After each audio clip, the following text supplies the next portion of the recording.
ನಮಸ್ಕಾರ ಸ್ನೇಹಿತರೆ 2 ದಿನ ಮುಂಚೆ ಹುಬ್ಳಿಯಲ್ಲಿ ಒಂದು ಭಾಷಣದಲ್ಲಿ ಬಸವನಗೌಡ ಪಾಟೀಲ್ ಯತ್ನಾಳು ನಮ್ಮ ಪ್ರವಾದಿಗಳಾದ ಮೊಹಮ್ಮದ್ ಪೈಗಂಬರ್ ಅವರ ವಿರುದ್ಧವಾಗಿ ಮಾತಾಡಿದ್ದಾನೆ.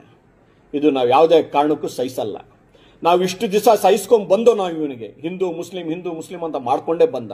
ನಾವೇನಕ್ಕೆ ಸಹಿಸ್ಕೊಂಡ ಅಂತ ಹೇಳಿದ್ರೆ, ಇಡೀ ಭಾರತದಲ್ಲೇ ನಮ್ಮ ಮೋದಿಜಿಯವರು ಬಂದಿದ ಮೇಲೆ ಹಿಂದೂ ಮುಸ್ಲಿಂ ನಡ್ಕೊಂಡೇ ಬರ್ತಾ ಇದೆ. ಇವನು ಒಬ್ಬ ಅದರಲ್ಲಿ ಹೇಳ್ಕೊಂಡ ಅಂತ ಹೇಳಿದ್ರೆ ಏನು ವ್ಯತ್ಯಾಸ ಬಿಡು, ನಾಯಿ ಬೊಗಳ್ತಾನೆ ಇರುತ್ತೆ, ಆನೆ ಹೋಗುತ್ತೆ ಅಂತ ಹೇಳಿ ನಾವು ಮುಂದಕ್ಕೆ ಹೋಗ್ತಾನೆ ಇದ್ದೋ. ಆದ್ರೆ ಇವನು ಇವತ್ತು ಬಳಸಿರುವಂತ ಪದ ನಮ್ಮ ಪೈಗಂಬರ್ ಅವ್ರ ವಿರುದ್ಧವಾಗಿ ನಾವು ಯಾವುದೇ ಕಾರಣಕ್ಕೂ ಅದಕ್ಕೆ ಸಹಿಸಲ್ಲ. ನಾವು ಮೊಹಮ್ಮದ್ ಪೈಗಂಬರ್ ಅವ್ರ ವಿರುದ್ಧವಾಗಿ ಒಂದು ಮಾತು, ನಮ್ಮ ಜೀವಕ್ಕಿಂತ ಹೆಚ್ಚು ಅವ್ರ ವಿರುದ್ಧವಾಗಿ ಒಂದು ಮಾತು ಕೇಳೋದು. ನಮ್ಗೆ ನಮ್ಮ ಜೀವದ ಮೇಲೆ ನಮ್ಗೆ ಅಷ್ಟು ಪ್ರೀತಿ ಇಲ್ಲ, ಬರೀ ಅವ್ರ ಹೆಸರು ಮೇಲೆ ನಮ್ಗೆ ಅಷ್ಟು ಪ್ರೀತಿ ಇರೋದು. ಇದು ಅರ್ಥ ಮಾಡ್ಕೊಳ್ಳಿ ನೀವು. ಯತ್ನಾಳ್, ನಿಮ್ಮ ಗುರ್ತು ಇಡೀ ರಾಜ್ಯದಲ್ಲಿ ಮಾಡಿಕೊಟ್ಟಿರೋದು ನಮ್ಮ ಬಿಜೆಪಿಯಲ್ಲೂ ಇಂತಿಂತ ನಾಯಕರು ಇದ್ದಾರೆ ಅಂತ ಹೇಳಿ, ಪಕ್ಷ ಮೆಜಾರಿಟಿಯಲ್ಲಿ ಬಂದಿಲ್ಲ ಅಂತ ಹೇಳಿದ್ರು MLAಗಳಿಗೆ ಖರೀದಿ ಮಾಡಿ ಪಕ್ಷ ರಾಜ್ಯದಲ್ಲಿ ಚೀಫ್ ಮಿನಿಸ್ಟರ್ ಆಗಿ ರಾಜ್ಯದ ಜನತೆಗೆ ನಿಮ್ಮೆಲ್ಲರ ಗುರ್ತು ಮಾಡಿಕೊಟ್ಟಿರೋದು ಆ ಯಡಿಯೂರಪ್ಪ. ಆ ಯಡಿಯೂರಪ್ಪನಿಗೆ ನೀವು ಅಪ್ಪ ಅಂತ ತಿಳ್ಕೊಬೇಕು. ಆ ಅಪ್ಪನ ವಿರುದ್ಧವಾಗಿ ನೀನು ಇಷ್ಟು ಮಾತಾಡ್ತಾ ಇದೆಯಾ ಅಂತ ಹೇಳಿದ್ರೆ ನಿಂದ ಏನು ಎಕ್ಸ್ಪೆಕ್ಟೇಷನ್ ನಾವು ಒಳೆದಿಡ್ಬೇಕು ಹೇಳು. ನಿಮ್ಮ ದೇವ್ರ ಮನೆಯಲ್ಲಿ, ಆ ಮನೆಯಲ್ಲಿ ದೇವ್ರ ಫೋಟೋ ಇಡ್ತಿರಲ್ಲ, ಆ ಫೋಟೋ ಪಕ್ಕದಲ್ಲಿ ಆ ಯಡಿಯೂರಪ್ಪ ಅವ್ರದ್ದು ಫೋಟೋ ಇಟ್ಟು ಅದಕ್ಕೆ ಮಾಲೆ ಹಾಕಿ ಅವ್ರ ಕಾಲು ಮುಗಿಬೇಕು. ನೀನೇ ಅಂತ ಅಲ್ಲ, ಇಡೀ ಬಿಜೆಪಿ ಅವರು.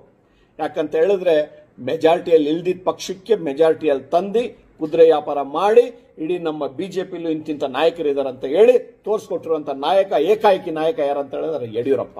ಇವತ್ತು ಅವ್ರ ವಿರುದ್ಧವಾಗಿ ನೀನು ಬಾಯಿ ಬಿಡ್ತಾರೆ ಅಂತ ಹೇಳಿದ್ರೆ ನಿನ್ನಿಂದ ಏನು ಒಳ್ಳೇದು ಎಕ್ಸ್ಪೆಕ್ಟೇಷನ್ ಇಡಬೇಕು ಹೇಳು.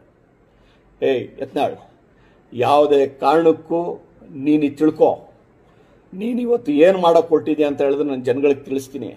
ನೀನು ಒಂದ್ ಕಡೆ ಹೇಳಿದ್ಯಾ ಮುಸಲ್ಮಾನ್ ಓಟ್ ಬೇಡ ಅಂತ ಹೇಳಿ, ಇದು ನಿನಗೆ ಗೊತ್ತಾಗ್ಬಿಟ್ಟಿದೆ. ಬಿಜೆಪಿ ಓಟು ಆ ಕಮಲ ಬಿಟ್ರೆ, ಕಮಲಕ್ಕೆ ನಾಯಿಗೆ ನಿಲ್ಸಿದ್ರು ಕಮಲಕ್ಕೆ ಹಾಕೋದವರು. ಅದು ಬಿಟ್ಟು ಜನಗಳ ಪ್ರೀತಿಯಲ್ಲಿ ಅವ್ರು ಓಟ್ ಹಾಕಲ್ಲ. ಕಮಲ ಗುರುತು ಎಲ್ಲಿರುತ್ತೆ ಅದಕ್ಕೆ ಓಟ್ ಹಾಕ್ತಾರೆ. ನನಗೆ ಹಿಂಗ್ ಬರಲ್ಲ, ಅದು ಓಟ್ ಬರಲ್ಲ. ಯಡಿಯೂರಪ್ಪ ಅವ್ರ ಫಾಲೋವರ್ಸು ಓಟ್ ಹಾಕಲ್ಲ ನನಗೆ. ಏನಾದ್ರು ಒಂದು ದೊಡ್ಡದ್ ಮಾಡಿ ಗುಡ್ಡೆ ಕಂತೆ ಕಟ್ಟಣ ಅಂತ ಹೇಳಿ ಗುಡ್ಡೆ ಹಾಕಕ್ ಹೊರಟಿದ್ಯಾ ನೀನು. ಏನದು ಗುಡ್ಡೆ ಅಂತ ಹೇಳಿದ್ರೆ, ಹಿಂದೂಗಳು ಎಲ್ಲಾ ಓಟು ಒಕ್ಕೂಡ್ಸೋಕ್ಕೋಸ್ಕರ ಏನಾದ್ರೂ ಒಂದು ರಾಜ್ಯದಲ್ಲಿ ಒಂದು ಗಲ್ಬೆ ಎಬರಿಸ್ಬೇಕು. ಏನಾದ್ರೂ ಒಂದು ಹಿಂದೂ ಮುಸ್ಲಿಂ ಅಂತ ಹೇಳಿ ಒಂದು ಗಲ್ಬೆ ಎಬರಿಸಿ ಬೆಂಕಿ ಹಚ್ಚಿ ರಾಜ್ಯದಲ್ಲಿ ನಾನು ಹಿಂದೂಗಳು ಓಟ್ ಪಡ್ಕೋಬೇಕಂತ ಹೇಳಿ ಒಂದು ಪ್ರಯತ್ನ ಮಾಡ್ತಾ ಇದ್ದೀನಿ ನೀನು. ಇದು ಯಾವುದೇ ಕಾರಣಕ್ಕೂ ಆಗಲ್ಲ. ಅದು ಮಾಡ್ಬೇಕನ್ನಂಗಿದ್ರೆ ನೀನು ಡೈರೆಕ್ಟ್ ಆಗಿ ಅಮಿತ್ ಶಾದು, ಮೋದಿ ಅವ್ರದ್ದು, ನಡ್ಡಾ ಅವ್ರದ್ದು 3 ಜನದ್ದು ಕಾಲೋಗಿ ಹಿಡ್ಕೊ.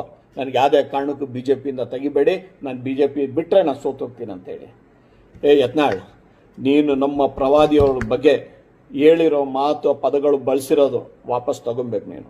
ಇಲ್ಲ ಅಂತ ಹೇಳಿದ್ರೆ ಈ ಸಾಯೋ ವಯಸ್ಸಲ್ಲಿ ಯಾಕೆ ಈ ರೀತಿ ಬಾಯಿ ಒಳಗಡೆ ನ್ಯಾಲ್ಗೆ ಇಟ್ಟಿದ್ಯೋ, ಎಕಡ ಇಟ್ಟಿದ್ಯೋ ಗೊತ್ತಿಲ್ಲ ನನಗೆ.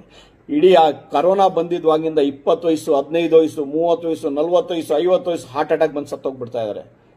ನಿನಗೆ ಸಾವಿಲ್ವಾ? ನಿನಗೂ ಸಾವಿದೆ. ಅದಕ್ಕೋಸ್ಕರ ಸಾಯೋಕ್ಕಿಂತ ಮುಂಚೆ 2 ಸಮುದಾಯದ ಬಗ್ಗೆ ವಿರುದ್ಧವಾಗಿ ಮಾತಾಡಿ ವಿಷ ಹಂಚೋ ಕೆಲಸ ಮಾಡಬೇಡ. ಒಂದು ಪ್ರೀತಿ ಹಂಚೋಗು. ಸಾಯೋ ಟೈಮಲ್ಲಿ ಕತ್ತೆ ವಯಸ್ಸಾಗಿದೆ ನಿನಗೆ. ಈ ಕತ್ತೆ ವಯಸ್ಸಲ್ಲಿ ಇದ್ ಬೇಕಾ ನಿನ್ಗೆ ಗಲ್ಬೆ ಎಬರಿಸುವಂತದ್ದು ಒಂದು ಪ್ರಯತ್ನ? ಈ ರಾಜ್ಯದ ಜನತೆಗೆ ಎಲ್ಲ ಅರ್ಥ ಆಗ್ಬೇಕು, ನೀನ್ ಎಂತ ಥರ್ಡ್ ಕ್ಲಾಸ್ ನಿನ್ ಮಗ ಅಂತೇಳಿ. ಏನಾದ್ರೂ ಅದೇ ಮುಸಲ್ಮಾನರ ಮನೆಗೆ ಹೋಗಿದ್ಯಾ, ಬಿರಿಯಾನಿ ತಿಂದಿದ್ಯಾ, ಈದ್ಗಾ ಹೋಗಿದ್ಯಾ, ನಮಾಜಿ ಮಾಡಿದ್ಯಾ, ಟೋಪಿ ಹಾಕೊಂಡಿದ್ಯಾ, ಇವತ್ತು ಆ ಮುಸಲ್ಮಾನರು ಕೆಟ್ಟವ್ರ ನಿನ್ಗೆ? ಏನೋ ನೀನ್ ಕೆಡಿಸಿದಾರಾ? ಏನಾದ್ರೂ ಒಂದು ಕಣ್ಣು ನಿಮ್ಮ ಫ್ಯಾಮಿಲಿ ಮೇಲೆ ತಪ್ಪು ಕಣ್ಣು ಹಾಕಿದಾರಾ? ಈ ಸಾಯೋ ವಯಸ್ಸಲ್ಲಿ ಪ್ರವಾದಿಯವ್ರ ಬಗ್ಗೆ ಬಾಯಿ ಬಿಡ್ತಿದೆಯಲ್ಲೋ ಲೋಫರ್. ವಯಸ್ಸಿಗೆ ನಿನ್ಗೆ ಬೆಲೆ ಇದೆಯೇನು? ನಿನ್ನ ವಯಸ್ಸಿಗೆ ನಾವು ಬೆಲೆ ಕೊಡ್ಬೇಕಂತ ಹೇಳಿದ್ರೆ, ನಾವು ತಿಳ್ಕೊಳ್ಬೇಕನ್ನಂಗಿದ್ರೆ ನೀನ್ ಒಳ್ಳೆಯವನಂತ ಹೇಳಿ ಯಾವುದೇ ಕಾರಣಕ್ಕೂ ಇಮಿಡಿಯೇಟ್ ಇದಕ್ಕೆ ಕ್ಷಮೆ ಕೇಳ್ಕೊ. ಇಲ್ಲ ಅಂತ ಹೇಳಿದ್ರೆ ನಾವು ತಿಳ್ಕೊಬೇಕಾಗತ್ತೆ. ಲೋಫರ್ ನೀನು, ಮಿಂಡ್ರಿ ನನ್ ಮಗ ನೀನು, ದಡ್ಡು ನನ್ ಮಗ ನೀನು, ಕತ್ತೆ ನನ್ ಮಗ ನೀನು, ಕಚಡ ನನ್ ಮಗ ನೀನು, ಹಂದಿ ನನ್ ಮಗ ನೀನು. ಇದೆಲ್ಲ ನಾವು ತಿಳ್ಕೊಬೇಕಾಗುತ್ತೆ. ನಾವು ಇದೆಲ್ಲ ತಿಳ್ಕೊಬೇಡ್ದಂತ ಹೇಳಿದ್ರೆ ಒಂದು ಒಳ್ಳೆ ಮೆಸೇಜ್ ಕೊಡು. ಪೈಗಂಬರ್ ಅವ್ರ ಬಗ್ಗೆ ನಾನು ಮಾತಾಡಿರೋದು ತಪ್ಪು, ನಾನು ಯಡಿಯೂರಪ್ಪ ಅವ್ರ ಬಗ್ಗೆನೂ ಮಾತಾಡ್ತಿರೋದು ತಪ್ಪು, ನಾನು ಪಕ್ಷ ಬಿಟ್ಟಿದ್ದೆ ತಪ್ಪು, ನಾನು ಗಲ್ಬೆಯನ್ನು ಮಾಡ್ಸಕ್ ಹೋಗಲ್ಲ, ಆ ಗಲ್ಬೆ ಮಾಡ್ಸೋಕ್ಕಿಂತ ಒಳ್ಳೇದು ಉತ್ತಮ ನಾನು ಹೋಗಿ ಪಕ್ಷಕ್ಕೆ ಕಾಲಿಟ್ಕೊತೀನಿ ಅಂತೇಳಿ ಹೋಗೋದು ಮೆಸೇಜ್ ಕೊಟ್ಟು ಹೋಗು.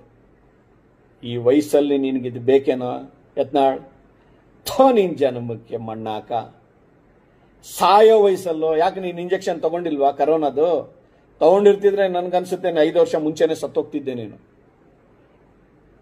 ಜನಗಳಿಗೆ ಕೊಡಿಸಿ ನೀನು ಬದುಕೊಂಡು. ಯಾಕಂತ ಹೇಳಿದ್ರೆ ಪಾಲಿಸಿ ಮಾಡಿರೋದೇ ನಿಮ್ಮ ಇದ್ರಲ್ಲ ಡಾಕ್ಟ್ರು, ಆರೋಗ್ಯ ಸಚಿವರು ಆ ಟೈಮಲ್ಲಿ ನಿಮ್ಗೆಲ್ಲ ತಗೊಂಬಿಡಿ ಅಂತ ಹೇಳಿರ್ಬೋದು. ಹೋಗ್, ಇವಾಗಾದ್ರೂ ಒಂದು ಈ ಮೆಸೇಜ್ ಕೇಳಿದ್ಮೇಲೆ ಒಂದು ಒಳ್ಳೆ ಮೆಸೇಜ್ ಕೊಡು ಜನಗಳ ಮಧ್ಯೆಯಲ್ಲಿ. ಆ ಯಡಿಯೂರಪ್ಪ ಅವ್ರ ಕಾಲು ಹಿಡ್ಕೊ ಹೋಗಿ, ಅವಾಗಾದ್ರೂ ಒಂದು ಒಳ್ಳೆ ಮನುಷ್ಯ ಅಂತ ಹೇಳ್ತಾರೆ. ಇಲ್ಲ ಅಂತ ಹೇಳಿದ್ರೆ ನಿನ್ ಜನ್ಮಕ್ಕೆ ಉಗಿತಾರೆ. ನನ್ನ ಮಗ ಇವನು, ಕತ್ತೆ ನನ್ನ ಮಗ ಇವನು, ರಾಸ್ಕಲ್ ನನ್ನ ಮಗ ಇವನು, ಥರ್ಡ್ ಕ್ಲಾಸ್ ನನ್ನ ಮಗ ಅಂತ ಹೇಳಿ. ಅದು ಬೇಡ ಅಂತ ಹೇಳಿದ್ರೆ ಕ್ಷಮೆ ಕೇಳ್ಕೊ, ಒಳ್ಳೆಯವನಂತ ಹೇಳ್ತಾರೆ.